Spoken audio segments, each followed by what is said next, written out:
Bill Ackman has just bought $2 billion worth of Uber shares, so I thought that this might be a great opportunity to go through his top positions and see if at their current trading prices they might be considered buys. So jumping right in, let's first have a look at Uber, and something certainly worth mentioning is that after buying into the company, it now accounts for his biggest holding, beating his prior biggest position in Brookfield.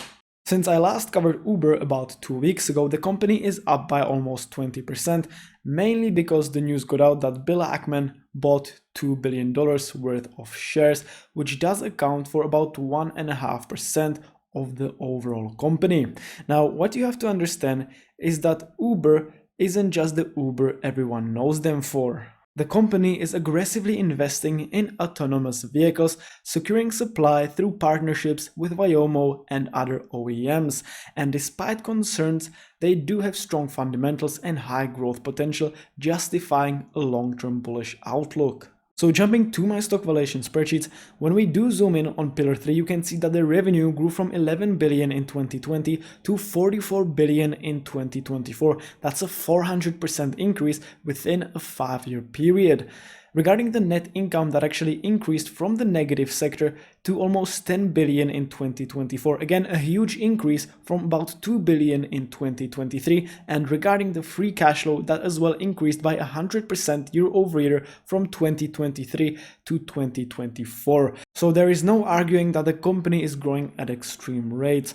But after putting them through the Grams formula and the discounted cash flow model, we figured out an intrinsic value of only $64.71, which is about 20% lower than the current trading price. But with their high growth, this valuation might soon change, as the quant currently rates them as a strong buy, Wall Street rates them as a buy, and the SA analysts rate the company as a buy as well. Now moving to the second company on our list, which is Nike. Nike isn't one of Bill's top 5 positions, but it is one in which he increased his stake by 435%. Over the past year, this company has fallen by 30%, and the analysts do seem to be giving out mixed signals. Now, if we zoom in closer, the new CEO, Elliot Hills, does aim to address excessive discounting, refocus on sports and men relationships with wholesale partners, and restore the company's financial performance. Now when I jump back to the stock screener and zoom into the growth of the company, you can see that the revenue hasn't been growing that much at all over the past 5 years.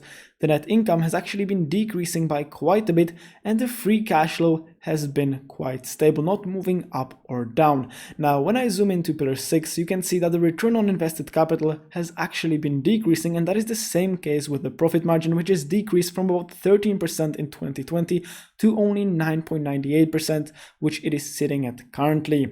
Now when we go through the Grams formula revised discounted cash flow model, multiples valuation model, and the dividend discount model, we will get an ultimate intrinsic value of $92.56, which is actually 26% higher than the current trading price. And so with a margin of safety of, let's go with 20%, we would get an acceptable buy price at $74.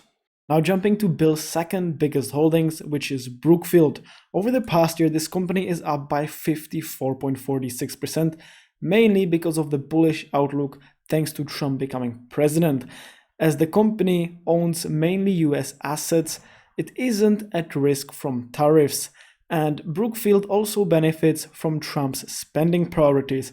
But when we jump to my stock valuation spreadsheets and move into pillar 3, you can see that their revenue did grow, but when we jump to their net income, that has actually been decreasing since 2021, and regarding their free cash flow, that has been negative in 2023. Something I hate about Brookfield is their extremely high long-term liabilities, in other words debt. They currently have $264 billion in long-term liabilities, which the company certainly won't be able to pay off with their negative free cash flow. So when we value the company based on the Grams formula and the multiples valuation, as we cannot use the discounted cash flow model, as the total debt exceeds the sum of all the present value of the future free cash flow in the next 10 years plus, and we also cannot use the dividend discount model, as in 2023 Brookfield cut their dividends by 50%, and so the average growth rate is sitting at negative 11%. So I don't feel really comfortable predicting the growth into the future. We will only use the two valuation models, the Grams formula and the multiples valuation, which when averaged out will give us an intrinsic value of $20, which is 66% lower than the current trading price.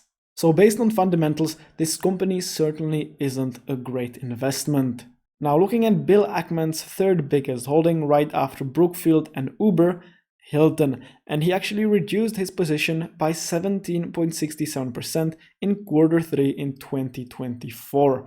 Now over the past year, this company is up by 41.77%, but the SA analysts do rate it as a sell. So when we jump to my stock valuation spreadsheet, you can see that the company has been growing their revenue very well over the past 5 years. Their net income has been increasing very decently as well, and their free cash flow has seen increases as well. Now when we move to the Grams formula revised, if I plug in the 5-year earnings growth estimate at 23.50% yearly, I will get an intrinsic value of $246.85, which is 8% lower than the current trading price. For the discounted cash flow model, I will get an intrinsic value of $126, and for the multiples valuation, I will get an intrinsic value of $183. I will again skip the dividend discount model, and when averaging out these three valuations, we will get an intrinsic value of $185.72, which is actually 31% lower than the current trading price. Now, the main reason for the company's price run is the post-COVID era. But that is just a short-term thing. Don't get carried away by short-term bulls. Into the long term, for long-term investors, this company certainly isn't a great investment. Now, if you are finding these fully automatic valuation spreadsheets helpful, you can always download them at the link in the description. As you can see, if I plug in Chipotle's ticker, all the metrics will show up automatically. The 9-pillar analysis will update, and you can calculate the company's intrinsic value with ease. Now, talking about Chipotle, that is actually Bill Ackman's fourth largest holding. And when jumping to Seeking Alpha, the company over the past year is up by 11.83%, currently rated a buy by Wall Street. Now, if I jump again to the stock screener, we can see that the company is looking quite decent, though the 5-year PE ratio and the 5-year price to free cash flow are both sitting very high, with the PE sitting at 48.19 and the price to free cash flow sitting at 40.65.